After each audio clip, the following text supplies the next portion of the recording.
Who can keep track? We can't count. No one tells us anything. We're not numbers people. Which is unbelievable for a show, especially transferring from London when you have a different audience there, a different audience in New York.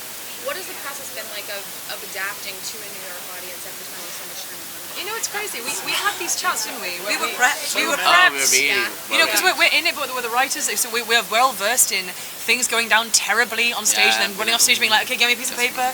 And people were very much like, it's going to be, there's a lot of British stuff in there, it's going to be tricky. And we really wanted to hold our nerve. We really just felt like, let's present the show in London. we believe in the show, we believe in America And make the in some ways, and in that way, artistically, we believe in America. and it's really End of interview.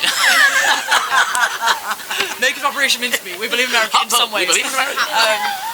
And it's really, but it's really been shown to be like that was the right call, because like we've done almost no changes to the show. Yeah, we had 5 weeks, and we were just twiddling our thumbs by the end. We were and we really, and it's been such a beautiful response. I think if anything, some parts get more of a response. Yeah, all That's the the thing, physical it's like, stuff. what if they don't laugh at any of the jokes? At no point did we say, well, hang on, what if they laugh more? I know.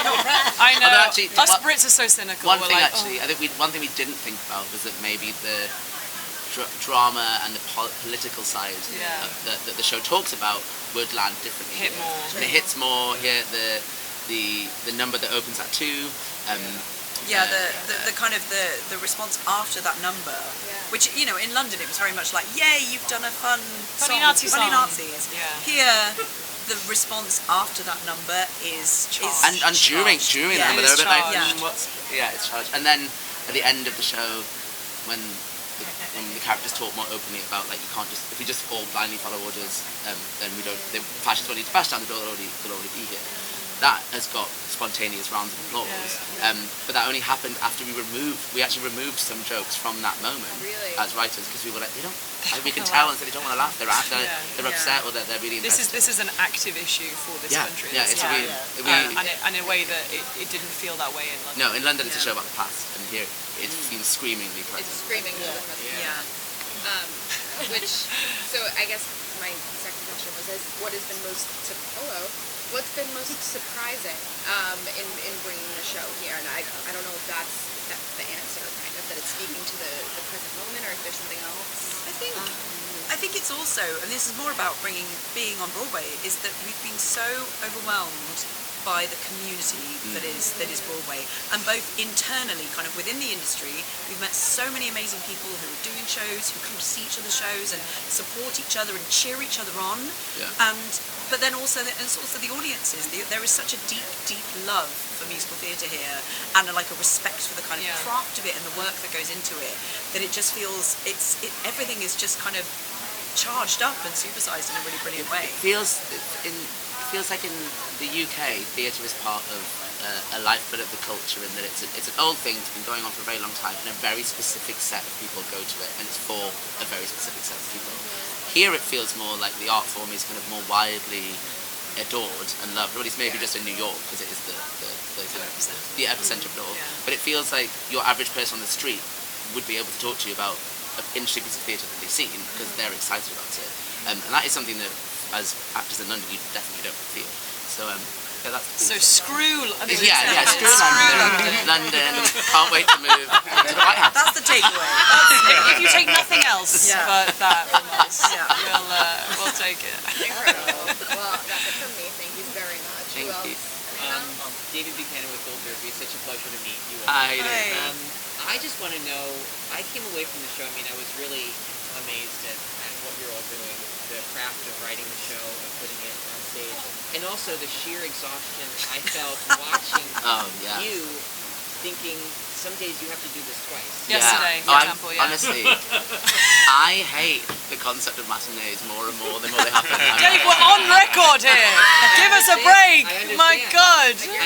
I mean, there's a lot of really extraordinary, like, physical work this season overall on Broadway, but to see what you all are doing, and, you know, your castmates who are not here right now, what you are doing is so exceptional. I just want to know how are you doing it, and how are you doing it? I don't think we don't know how.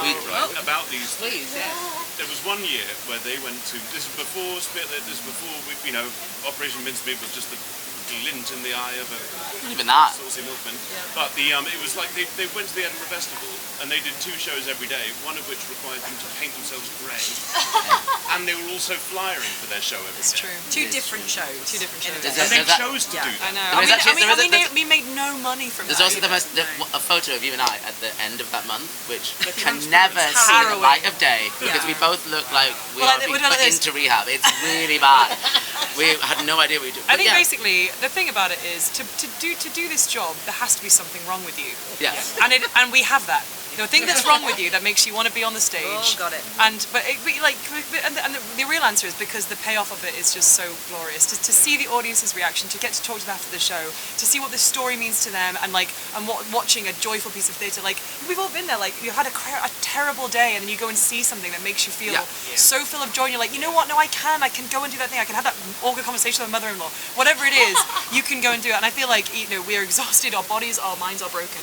But ultimately, we are just so proud and honoured to get to do this job for a New York audience. We always say that as writers, we would never have written this show, made this show so fast and so difficult to perform if we weren't doing it to ourselves. And We also, wouldn't feel okay saying something. Can you do that, but 10 times faster, and also then you got to go to Spain suddenly. But because it's us, we're just like, it's fun. We built it in a small studio theatre for 80 people, doing a 5-week run. Yeah, You that's don't, true. We didn't build this going, and then we'll do it for 17 years.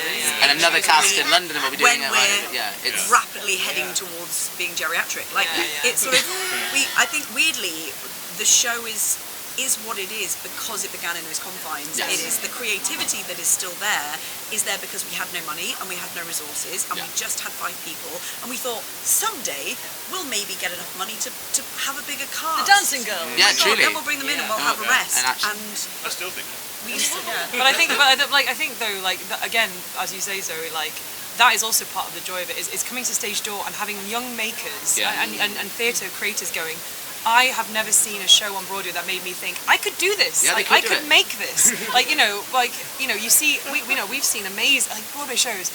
The fabulousness of it and the hugeness, the spectacle is like you fall in love with that. But I've never watched, we'd never seen a Broadway show and thought, yeah, sure. You kind of go, where would you even begin to get into this world? Whereas hopefully with our show, you can come and watch it and kind of go, that was a wonderful night, you'd hope. But also I can see a world in which me and my collaborators, me and my friends, put on something like this, and to know that it can go from such a small thing all the way to the top of, this industry, to the Tonys themselves. I just really hope it inspires other people to do the things that we've done. Yeah. We need the show to do well to pay for our knee surgery. Our knees, our backs.